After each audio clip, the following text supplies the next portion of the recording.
How to break up with a woman you love. This is a question asked by men who are in problematic relationships. You realize that there is no future with her. Nothing good awaits you ahead. But for now, you can't end the relationship and leave. The first thing to start with is identifying the wrong mindset within yourself that is preventing you from doing so. What was happening in your relationship? First, in problematic relationships, there are almost always cycles. Most likely, you have already broken up and reconciled multiple times. People get used to this pattern. So even if you have a verbal fight and break up, a few hours or days later, one of you makes the first move to reconcile. And that move can be something very minor, but internally, you both feel that it's time to get back together. The more of these fake breakups you've had, the harder it becomes to actually separate. Second, there are multiple studies on this topic that you can easily find on the internet. But to summarize, they can be categorized into two main groups. One group suggests that after a breakup, oxytocin levels in a person's biochemistry start increasing, which creates the desire to reconcile. The other argues the opposite, that the desire to reunite comes from a drop in oxytocin levels. In reality, it doesn't matter much. We don't need those nuances. What we need is to acknowledge that this phenomenon exists, because it will be useful throughout this discussion. When you argue, when the woman openly behaves in an unacceptable way, at that moment, situationally, you feel completely ready to break up with her forever. In that moment, you don't even doubt it. It feels like the absolute truth, and you are 107% sure that this is the final breakup. But the moment you go through with it, hormonal changes start in your system. As a result, an hour later, a day later, a month or several months later, sooner or later, that anger fades away and nostalgia begins. Some people feel unbearably bad at this stage. I am saying all of this so that you understand. It's a natural process, and it happens to absolutely everyone in a similar situation. Third, as we've established, after a breakup, your hormonal system changes and nostalgia kicks in. Most importantly, you start dramatizing the situation. You think, we will never see each other again. We will never talk again. We will never hug again. And you remember how much connected you were. She knows everything about me, every little detail, every habit, absolutely everything. Then something happens in your life. It doesn't matter if it's good or bad. You feel the urge to share it with her because that's how it always was. Then you realize that now you can't share it with her anymore. Of course, you could text her, but you know it would be inappropriate. Later, all of this starts getting tied to various associations. Even a funny TikTok video pops up, one you would have sent to her in the past. And you remember how you used to exchange laughing emojis. But now you realize you can't send it to her anymore. Then you gather all your strength and come up with such a convincing argument to contact her that you even believe it yourself. If you have watched my other videos before, this euphoria will pass soon. But if you are new, in that moment, you won't care at all that your relationship has no future, that you always argued, that you have completely different worldviews. None of that will matter in that moment, because physically, you feel bad. And if you reconcile, you will feel better immediately. The fourth point. What is a man's biggest fear after a breakup? Of course, it's the fact that sooner or later, the woman will start a relationship with another man.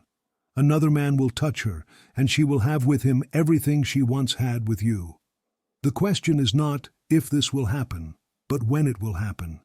It is simply impossible to explain to your instinctive biological programming that you and Katie have already broken up, and therefore, even if she starts a relationship with someone else, it is no longer a threat. That is exactly why, even after a breakup, for a certain period, you still see that Ninutsa as your woman, and the very thought of it drives you crazy. Most men are so weak in this regard, so easily influenced by their primal instincts, that they do not end even the most problematic relationships, simply because they realize that if they break up, at some point in the future, that Ninutsa will be with another man. All 4 points I have listed directly affect your emotional state, and all of this is further colored by fantasies, Maybe she will grow up and understand things. Maybe she will mature and everything will be fine. And if she does mature, that means all the effort you put into trying to raise her will benefit another man. In other words, after she has matured, grown, become wiser, and beautifully wrapped up, you will have to hand her over to some Jamal. That Jamal will enjoy the result, and you will be left empty-handed. So, maybe it's better to endure it. Maybe after the 48th conflict, everything will finally fall into place. Just think about the picture I just painted in your mind. This is a massive emotional void that is slowly sucking you in. Now, let me share an observation. The men who are in problematic relationships and come to me for advice, most of the time they already understand everything very well.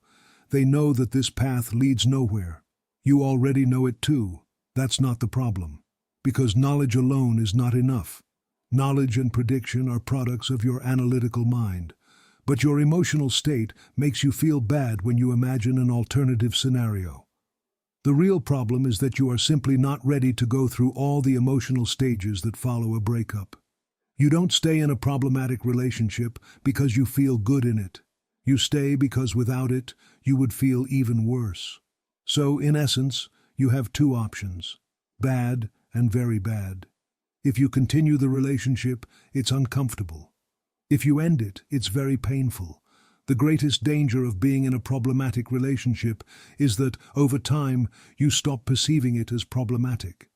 Slowly, you begin to see her as a part of your body. And later, breaking up with her feels the same as having a limb amputated, like losing an arm or a leg. So, yes, technically, breaking up is possible, but you know that the result will leave you emotionally crippled, at least until you grow that limb back, which is a long process. That's why you don't want to do it. It turns out that you are traveling in a broken car, and its speed is gradually increasing. At first, the car was moving at 20 kilometers per hour. At that speed, jumping out would have been easy. You would have received minimal, insignificant injuries. But you didn't know the car was broken.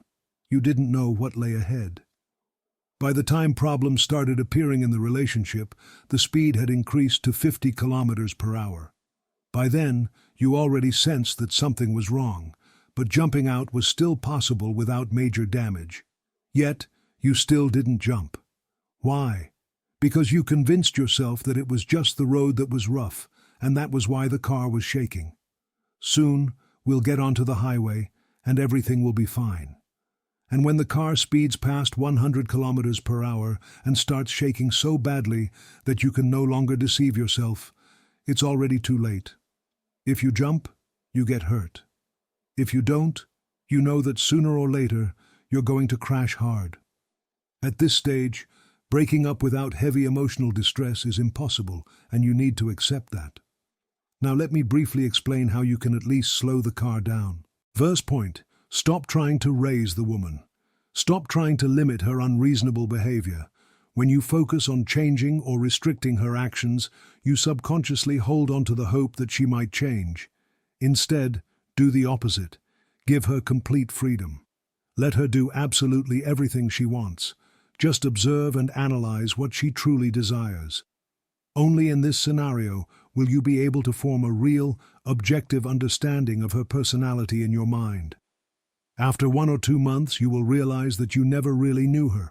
Second point, accumulate discomfort. For example, if she behaves in an unacceptable way, don't argue with her, and don't try to teach her how she should behave. When you fight and let out your frustration, breaking up becomes even harder. Instead, endure it. Tolerate the discomfort and let it build up until you completely detach emotionally, until you feel fully prepared to take action. Once that moment comes, breaking up will be much easier. Third point, this is for sentimental, overly romantic people. If you think the problems in your relationship aren't just her fault, but also yours, then for the next month, you should become the perfect man. You can even take it as far as asking her to list everything she dislikes about your behavior. Then, fix all of it and become the ideal partner for her. In most cases, as experience shows, these problems won't actually disappear. But you, on the other hand, will realize that you did everything she wanted, everything she asked for. And in doing so, you'll understand that you were never the problem. Fourth point, taking a pause. Pausing the relationship helps reduce the intensity of the emotional dramatization that comes with a breakup. In such a situation, a pause can be beneficial for both you and her. However, a pause means you should not meet in person. If you do, the whole scenario resets. You can maintain some virtual contact, but it should be minimized, though not completely cut off. A pause is not the same as ignoring her. You shouldn't ignore her entirely. Taking a break will help both of you mentally prepare so that, when the time comes, ending the relationship will be relatively less painful. Now I will list the things you should absolutely avoid if you have decided to end a problematic relationship. First point, anger and resentment. Under no circumstances should you try to accumulate anger and pump yourself up emotionally, thinking that you'll unload everything on her at once and break up that way. Anger is a short-term anesthetic that will wear off in a few days. You will feel yourself sobering up from that anesthetic, and suddenly you will no longer be able to stay mad at her. This means that you will start backtracking, and soon you will even begin to miss her. On top of that, guilt will naturally follow. Second mistake, trying to maintain a good and friendly relationship after the breakup. At this stage, it is impossible. Maybe a few years down the line it might be possible, but not today, not right now. Third mistake, why you shouldn't immediately switch to other women. First of all, because it is unfair to the new woman. Second, because any new woman will inevitably seem worse than your ex. As a result, you will once again be overwhelmed by emotions and nostalgia. Another issue is that you will once again enter a new relationship impulsively and thoughtlessly, leading to new consequences that you will have to deal with later. Towards the end of this discussion, I want to tell you the following. All the analysis I am providing is not to make you bitter toward women. If you are angry at your ex, if you are hurt by her actions, if you are beating your chest in frustration, and especially if you are thinking about revenge, it means you have understood nothing. If you truly and fully understood the internal motivations behind her behavior, if you really grasped why she acted the way she did, you wouldn't have any lingering questions. All the negative emotions you are experiencing right now are not caused by her. They are not caused by her behavior. They are a result of your own refusal to accept objective reality.